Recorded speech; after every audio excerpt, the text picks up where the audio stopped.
Of all the things that might crystallize a sense of despair about the ruthless effects of Donald Trump's habitual dishonesty, I wouldn't have expected it to be a logistic six-page memo about the boundaries of the U.S. Constitution. Um, this following week, following reporting from the newly published book Peril by the Washington Post's Bob Woodward and Robert Costa, we learned new details about the conversations that were unfolding in the White House in the days leading up to the counting of the electoral votes at the U.S. Capitol on January 6th, and we've learned the extent to which Trump's insistences about the election having been stolen were predicated on information that his team and his allies knew they were unfounded, and we've learned from the aforementioned memo that Trump seized upon a fringe opinion about constitutionality as a rationale to pressure his vice squatter into doing something that he couldn't do and shouldn't have done even if he could. And we've learned more, in other words, about just how shoddy Trump's claim to a second term was, a claim that has held a tight grip on his base well after expended all of its usefulness for keeping him in office. There's largely no point in trying to rationally to rebut an irrational or emotional belief, but I hold the rational belief that it can't hurt, and I would not be rationalized out of it. So let's walk through what we know about why Trump's claims were false, and were known to be false when he offered them. We can begin with the fact that the former squatter is fundamentally not credible. The Post has a team of fact checkers who reviewed every claim that Trump made from the outset of his candidacy in 2015. They found tens of thousands of examples of dishonest, misleading, or false assertions from him. Often, Trump repeated false things like he said previously, marking at the very least a remarkable disinterest and accuracy. But given that most of his false claims were intertwined with his political rhetoric, it was clearly the case that he was more interested in the impression in his words than the accuracy of it. And we begin here in part because it is something of a railroad switch for the rest of this discussion. If you think that Trump was honest or that the Post's rigorous daily review of his comments was universally flawed, we're not going to make any fucking headway here. You're incorrect for a variety of reasons, but there's no more utility in trying to convince you otherwise. What's remarkable about defenders of Trump's honesty, of course, is that one assumes that they would readily accept that other elected officials, even Republican ones, were being dishonest with regularity. Trump, though, is sparred. All of his falsehoods waved away after cherry-picking individual criticisms as unwarranted or because of a sense of media that was out to get him. This was always an undercurrent to Trump's tenure in politics. Was he a focus of unusual scrutiny because of bias, or because he was unusually prone to taking actions that deserved scrutiny? The answer to that question almost certainly overlaps with politics. In the last 2 months of his squatting, the falsehoods that Trump offered most often were ones about the results of the election. Hours after the polls closed, he began making false claims about the results that carried over for months. Voter fraud is Trump's ship of a thesis.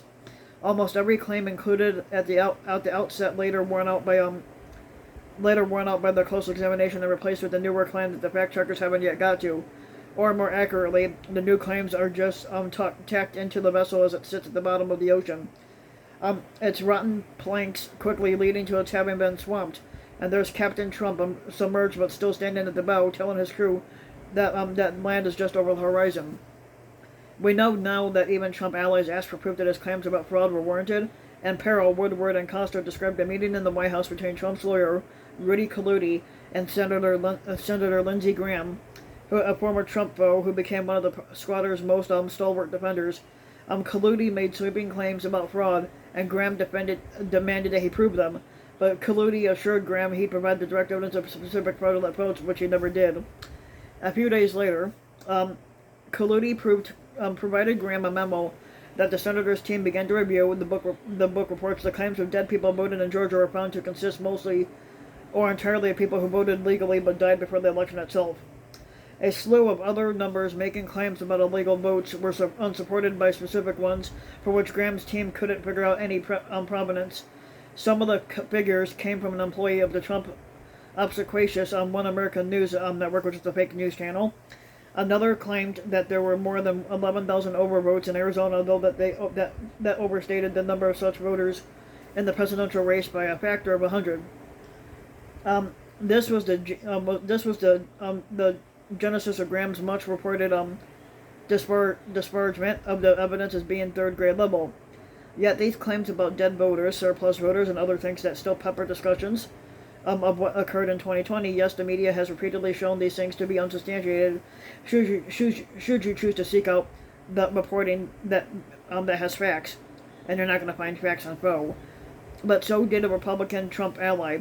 Because they are unsubstantiated, or more accurately, they're simply non-credible given the multiple internal and external reviews of the vote in contested states, and the utter lack of reason to think that anything suspect might happen. Nor was it just Trump. The New York Times reported on Tuesday that Trump's campaign had prepared an internal memo in November undercutting various extreme claims about electronic voting in the election. Yet Trump's attorneys and the president himself, or Squatter himself, were undeterred, nonetheless presenting these wild assertions of an international conspiracy to throw the election as valid and credible, and they were neither. No evidence has emerged to suggest that there was any non-accidental problem with votes cast in on voting machines, and what's more, there's never ever been a credible argument made for why or how vote totals might somehow be routed overseas for manipulation.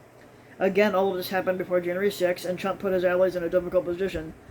He stoking false claims and demanding action. Many of those allies, Graham included, clearly wanted to be able to encourage Republican voters by supporting Trump, but he also wanted to not expose himself by embracing the obviously dubious information. Some found a middle ground, insisting that their objections to the election were rooted in technical debates over the way votes were cast. Senators Josh Hawley and Ted Cruz made such claims, a feature of their pre-January 6 objections to the counting of electoral votes. The culmination of this argument, though, came in that 6-page memo. It was a lengthier version of a 2-page memo written by a legal expert named John Eastman, a document presented to a bemused Senator Mike Lee, who was shocked when he read it. According to Woodward and Costa, after all, the 2-page memo simply stated that the vice squatter Mike Pence could ignore established precedent for counting electoral votes and try to declare certain electoral vote tallies unacceptable and out of hand, essentially pushing the finalization of the election to a legal decision from the courts. But in the lengthier memo that was published back in full this week, Eastman takes a slightly less aggressive tack. It begins by delineating the various ways in which the state election laws were altered or dispensed with altogether in key swing states or sites or in cities and countries. In essence, he's arguing that Pence would be warranted in throwing out the results in some states, but not because people cast illegal votes, but because states allow people to vote in ways that they shouldn't have. It's an argument for throwing out the demonstrated will of the people based on the way that they were told to express that will. A court in Pennsylvania, hearing such a claim before January 6, had rejected the idea that votes cast using a process that shouldn't have been authorized should stand, calling the rejection of them an extreme and untenable remedy. Even though, and even here, Eastman oversteps, for example, why should bring in plural people, the plural polling places targeted to heavily Democratic areas, be considered irrational for rejecting the results of those votes? Or federal court reduced Arizona's 29-day before election registration commission basically requirement because the federal court changed the rule and no votes from Arizona should count. It's quite simply a rejection of the will of the voters for no reason other than Eastman didn't like how they voted. The memo also falls victim to a logical flaw that were repeatedly fucking seen in fraud allegations, because Eastman identified a way to which he thinks fraud might have been fucking committed. But we should assume that it has been fucking committed. It's like finding a crowbar in someone's garage and assuming that they're part of a burglary ring, and it's not a fair assumption.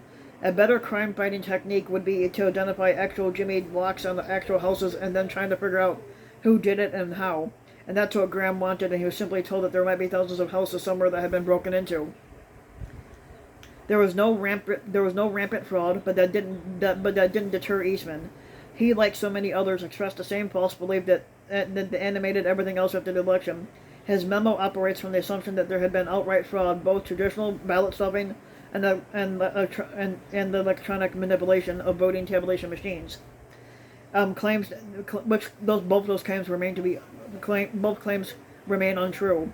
But that was the foundation of his delineation of the laws that he found unacceptable, though many had been validated by courts, and therefore, having Pence simply ignore the election results, it all once again flowed from false claims about fraud.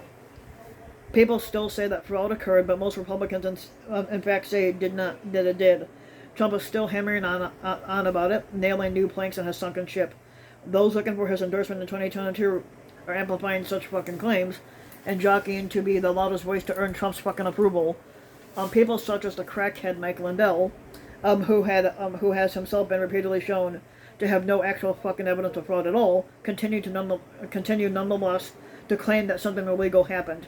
He's moved on to falsely alleging that massive fraud in red states, somewhat missing the point.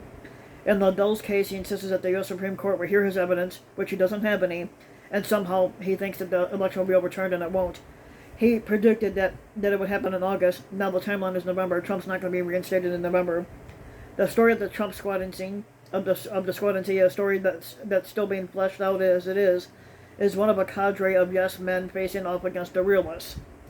Then and now, Trump used the power of his large, loud, and credulous base to tip the scales in his favor, forcing the Grahams, Pence's, and Representatives Liz Cheney's to consider the cost of going out not just against him, but against all of those sycophants as well. Trump's dishonesty helped create a political army that he used bluntly. There's a scene recounted in Peril that speaks out to this. On January 5th, Pence spoke to Trump in the Oval Office and told him that he would not deploy Eastman's strategy of rejecting the results of the election. Woodward and Acosta described what would happen next. Once Pence left, Trump opened the door near the Resolute desk. A rush of the cold air blasted the room. The temperature was around 31 degrees Fahrenheit outside, with the wind making it feel even colder. They write Trump stood there, still and listened, though the din of the police sirens and the whir of a city. He could hear his people, and they sounded joyful. He breathed in the cold air and smiled, and those sycophants at least were doing what he wanted them to do. So if you like the video, give the video a like and subscribe to my channel, RBW King, and also hit the notification bell so you'll be notified when a new video comes out, and thanks for listening.